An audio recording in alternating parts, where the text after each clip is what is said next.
नमस्कार, सत श्री अकाल, राम राम साहब, खम्बागनी, वनक्कम। आप सभी का ऑल्टरनेट पीरियड में फिर से स्वागत है। हमारे साथ फिर से जुड़ी हुई है नाज़िया इलाही खान। और नाज़िया इलाही खान का एक पर्सनल मुद्दा जो मुझे बहुत टच कर गया। नाज़िया सुप्रीम कोर्ट लॉयर हैं, बहुत बेबाक बोलती हैं, शी इज़ ऑल्सो मदर। तो मैंने नाज़िया से एक जस्ट ऐसे मुद्दा हो रहा था, तो मैंने कहा इज़न्ट इट बेटर कि जब मुस्लिम गर्ल्स हिंदू लड़कों के साथ शादी करती हैं, बिकॉज आई थिंक एडवांटेजेस ये गिनाएंगी। तो नाजिया का कुछ पर्सनल इसमें भी था। तो Nazia, what is your personal experience कि the Muslim girls are more happy, they are much more prosperous and growing when they are with Hindu boys? जी, ओवर टू यू। डेफिनेटली निकाह के 7 वचन, करवा चौथ, चांद के आगे थाली लेकर खड़े होना, चंद्रमा से दुआएं मांगना, मन्नतें मांगना अपनी अपने पति के लिए, परमेश्वर के लिए लंबी उम्र की। तो बहुत खूबसूरत रिश्ता हमारे हिंदू धर्म में दिखाया गया है। और सबसे अच्छी चीज मैं गायत्री जी आपको ये बताऊंगी कि आपके जितने भी उच्चारण हैं, भगवत गीता है, रामायण है, संस्कृत है, वेद है, कोई भी भाषा, कोई भी वर्ड तलाक और डिवोर्स का जिक्र ही नहीं है। Divorce is a English word, तलाक इज एन अरबिक वर्ड। तो ये बहुत बड़ी बात है कि जो धर्म ऐसी कोई भाषा ही नहीं बनाता है जिसमें दो पति पत्नी के रिश्ते को टूटने की बात कही जाए, तोड़ने की बात कही जाए, तो यह अपने आप में एक बहुत बड़ी बात है कि सनातन धर्म के जिस किताब को भी हम उठाएं, सनातन धर्म के जिस श्लोक को भी उठाएं, सनातन धर्म के जिस ग्रंथ को भी हम उठा लें और पीछे जा करके हम पार्वती और शिव को देख लें या सीता और राम को देख ले, तो पहले महिला का नाम आता है, पहले धर्म पत्नी अर्धांगिनी का नाम आता है। राधा और कृष्ण को देख ले तो हमने हमेशा देखा कि पहले अर्धांगिनी का नाम आता है। तो डिवोर्स अंग्रेजों में बहुत ज्यादा होता है, तलाक मुसलमानों में बहुत ज्यादा होता है। और देखिए हमारे अंग्रेजों में तो और भी फैसिलिटीज है कि वो नल्टी ऑफ मैरिज भी कर लेते हैं, अनल भी कर लेते हैं। रात में बहुत ज्यादा अल्कोहल कंज्यूम किया, शादी किया, सुबह उठने के बाद कहा सॉरी सॉरी सॉरी ये बाय मिस्टेक हो गया है, तो चलो अब nullity of marriage Anal file करते हैं और चटक से नल्टी ऑफ मैरिज हो जाता है, जिसको मामूली अल्फाज में कहा जाता है कि भूल से शादी हो गई। अब हम आते हैं इस्लामिक रिलीजन में। तो इस्लामिक रिलीजन में जिस वक्त निकाह होता है उस वक्त तो मौलवी, मुल्ला, रिश्तेदार, परिवार सबको बुला करके बजावते खुतबे के साथ और बहुत सारी आयतों के साथ निकाह होता है। 3 बार कबूल है करवाया जाता है।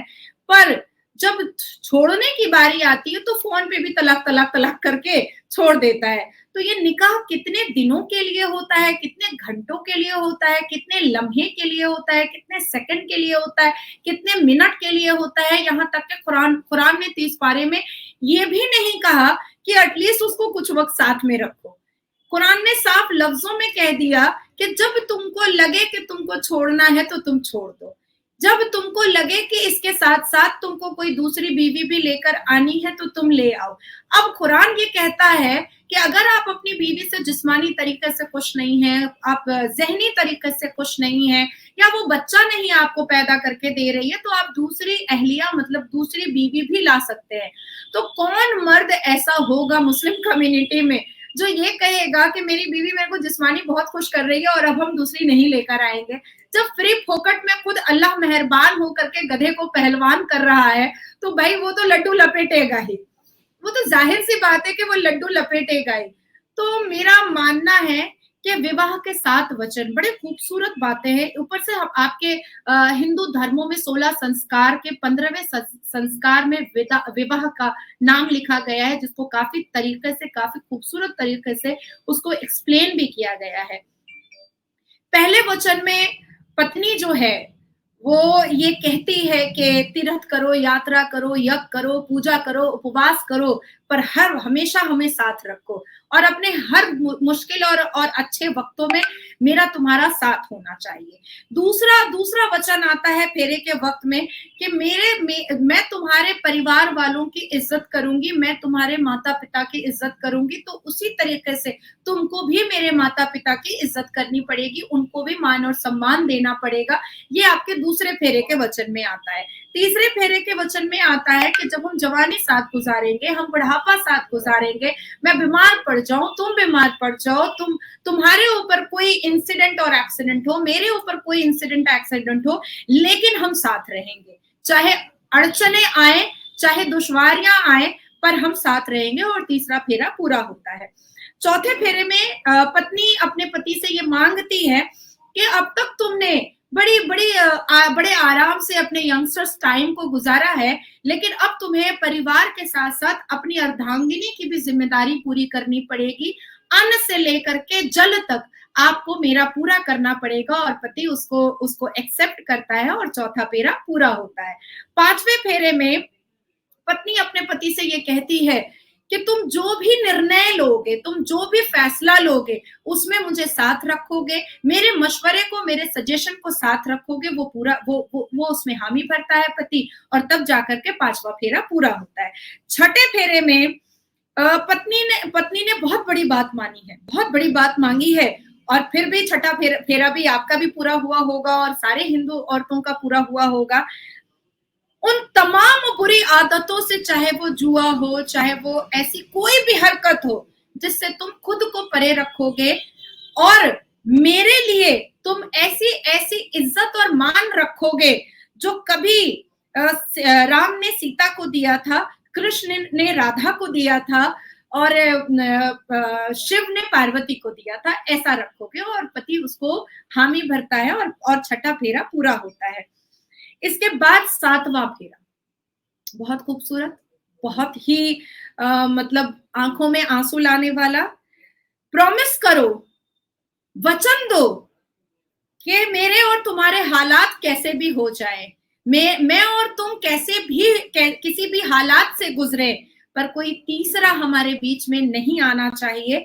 हम दोनों पति पत्नी, हम दोनों एक पति परमेश्वर और अर्धांगिनी कभी भी किसी तीसरे को बीच में, अपने प्रेम के बीच में लेकर के नहीं आएंगे। तो यहाँ पर सबसे महत्वपूर्ण, सबसे वैल्यूबल, सबसे इंपॉर्टेंट वचन पूरा होता है, जहां पर जिस फेरे में पत्नी आगे होती है और पति पीछे होता है, जो आपको पता होगा। तो मैं पूछना चाहती हूँ मेरे कम्युनिटी के मौलवी मुल्लाओं से, क्या कुरान में ऐसे कोई वचनों के बारे में लिखा हुआ है, ऐसे कोई वचन को दिखाया गया है, ऐसी कोई बात बताई गई है?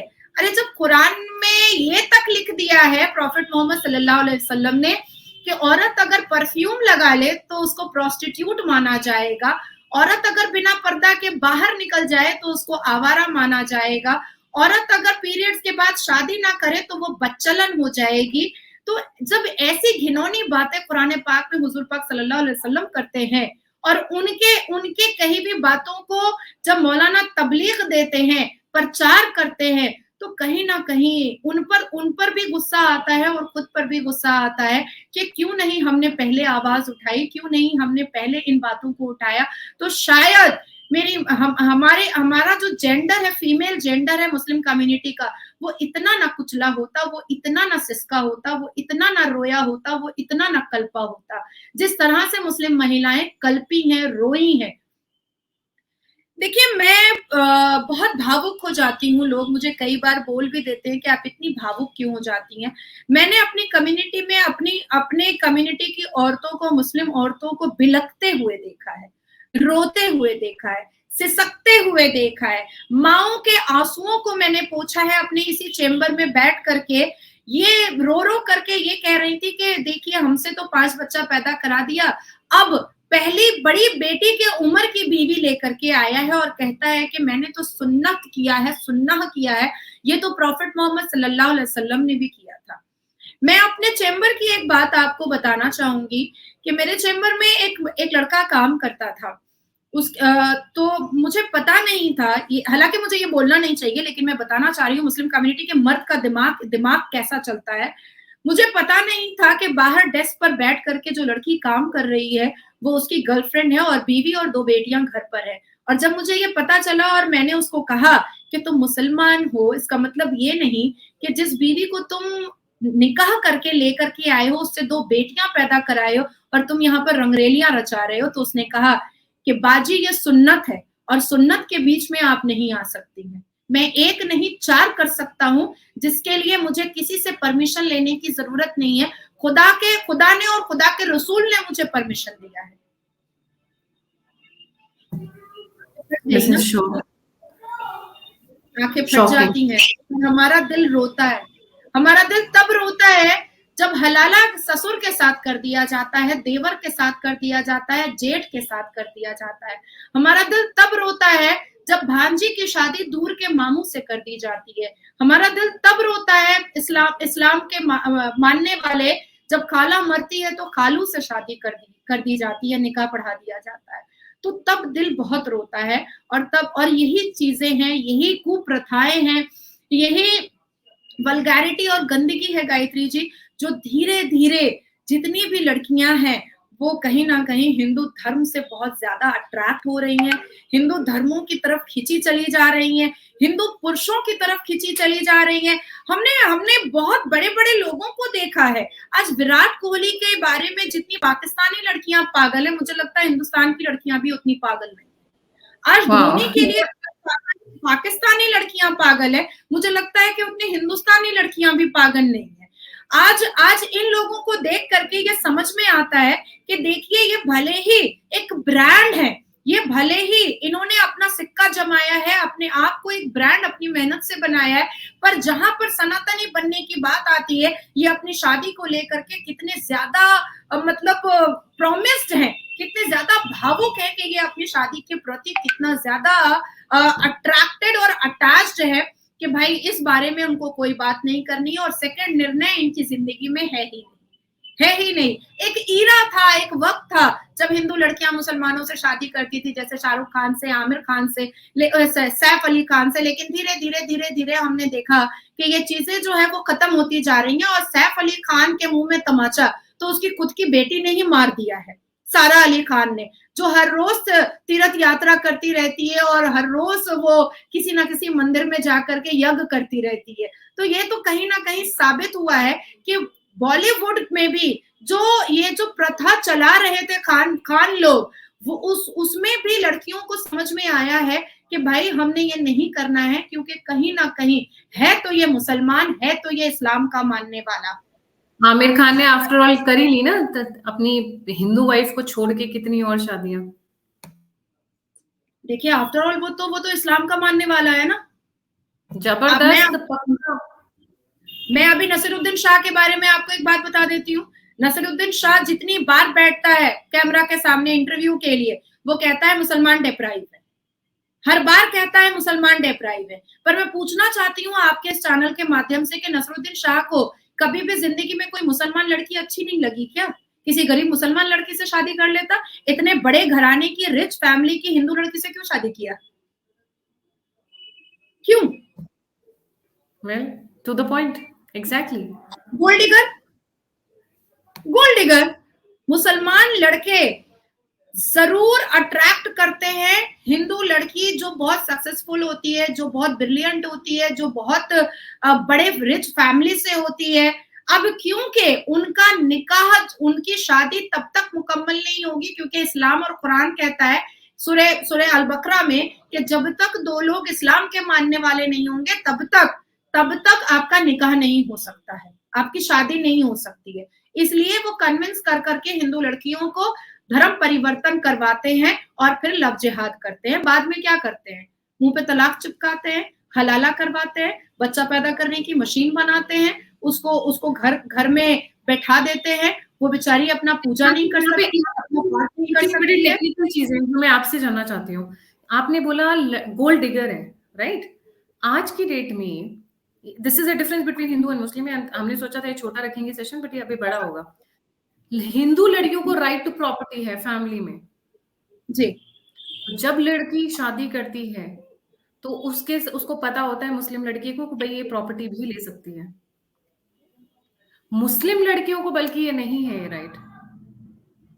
तो जो यहाँ पर मैं बोलूं, यहाँ पर जो प्यार होता है मैं उसको मानूंगी कि मे बी ओरिजिनल होता है, बिकॉज यू नो देखिए हम सभी इंसान हैं, सबको फ्रीडम चाहिए, प्यार चाहिए, इज्जत चाहिए, फैमिली में एक सेइंग चाहिए। जब लड़कियां स्पेशली शादी करके जाती हैं तो उनको लगता है कि भाई अब यहाँ पर क्या है, खालू है, नानू है, चारों, जैसे आपने बताया हलाला वगैरह and everything with in the family.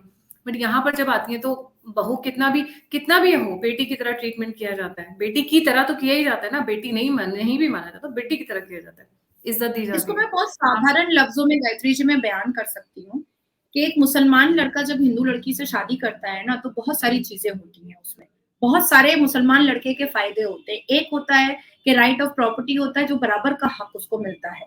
दूसरा होता है कि एक काफिर को वो इस्लाम में परिवर्तन करवाता है तो उसको जन्नत में 72 वर्जिन हूरें मिलती हैं।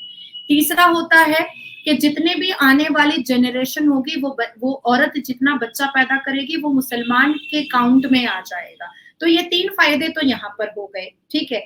अब एक हिंदू लड़का अगर मुसलमान लड़की से मोहब्बत कर रहा है तो उसके कोई फायदे नहीं है, वो सिर्फ मोहब्बत कर रहा है, वो सिर्फ और सिर्फ मोहब्बत कर रहा है, क्योंकि राइट ऑफ प्रॉपर्टी नाम की कोई चीज है नहीं। अब मान लीजिए मेरा कोई हिंदू बॉयफ्रेंड है, अब कल को मुझे फिर से बच्चा ना हो तो उनमें अडॉप्टेशन है, वो अडॉप्ट कर सकते हैं, उनको फिर दोबारा बीवी लाने की जरूरत नहीं होगी, क्योंकि उनका धर्म इस चीज की इजाजत नहीं दे रहा है और उनका धर्म अडॉप्टेशन की इजाजत दे रहा है।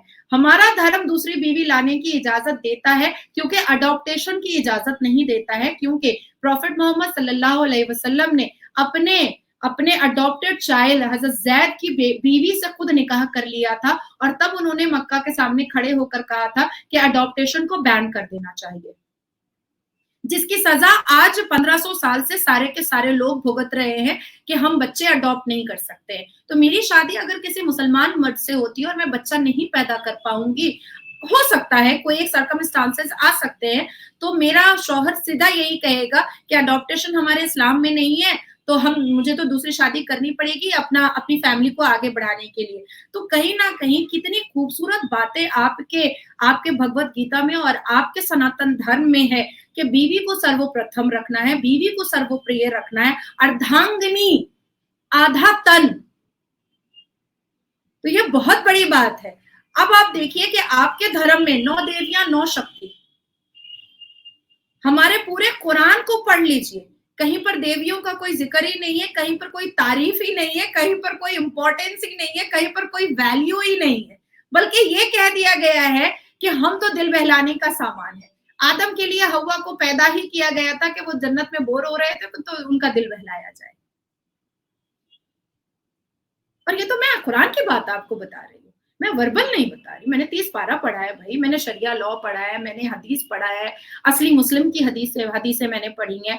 मैं अब कुछ भी बोलने से पहले बहुत सारी चीजें मैं होमवर्क करती हूँ। ये क्या है असली मुस्लिम मतलब?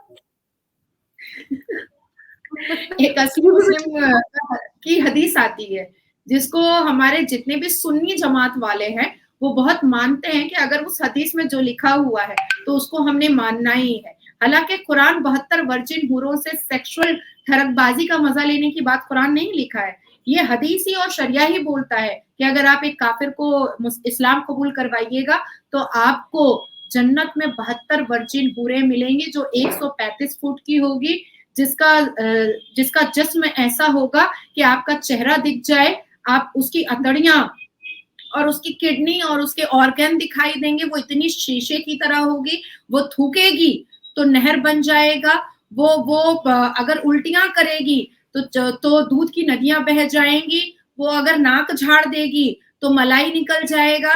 तो ऐसे डिस्क्रिप्शंस दिए हुए हैं और मुझे आज तक समझ में नहीं आई है, ये बात मैंने कई बार बोली है कि ये नाटू 6 फुट 5 फुट 9 इंच के मौलवी मोल्ला और मुसलमान बंदे 135 फुट की 72 हूरों के साथ सेक्स करेंगे तो कैसे करेंगे, सीढ़ी लगा के चढ़ेंगे कि खंबा लगा के चढ़ेंगे, ये सब मुझे नहीं आइडिया है। मैं कई बार पूछती हूँ तो मौलवी मुल्ला मेरे से गुस्सा हो जाते हैं, वो मुझसे गर्म हो जाते हैं।